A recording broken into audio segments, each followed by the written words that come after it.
ప్రభుత్వ ఉద్యోగులు మరియు పెన్షనర్లు ఎదురు చూస్తున్నటువంటి నగదు రహిత ఆరోగ్య భద్రతా పథకాన్ని ప్రారంభిస్తున్నాం.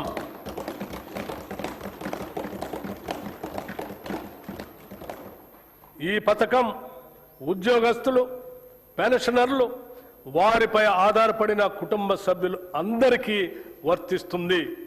ఇది ప్రభుత్వ ఉద్యోగస్తులకి, పెన్షనర్లకి ఈ ప్రభుత్వం కల్పిస్తున్న భద్రత మరియు భరోసా. ఈ నగదు రహిత ఆరోగ్య భద్రత పథకాన్ని రాజీవ్ ఆరోగ్యశ్రీ ట్రస్ట్ ద్వారా అమలు చేస్తాం.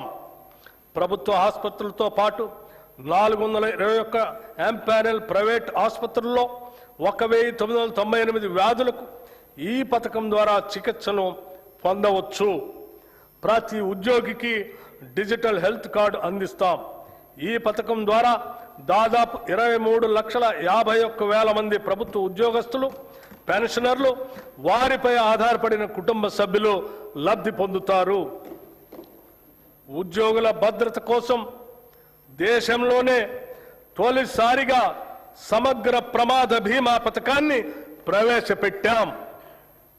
ఈ పథకం ద్వారా రాష్ట్రంలో పనిచేస్తున్న ప్రభుత్వ ఉద్యోగులు, పెన్షనర్లు ప్రమాదవశాత్తు దురదృష్టంగా మరణిస్తే 1,20,00,000 రూపాయల ప్రమాద బీమా వర్తిస్తుంది. 60 ఏళ్ల వరకు 10 లక్షల రూపాయల టర్మ్ లైఫ్ ఇన్సూరెన్స్ కూడా వర్తిస్తుంది. విమాన ప్రమాదంలో మరణిస్తే అదనంగా 2 కోట్ల రూపాయలు అదనపు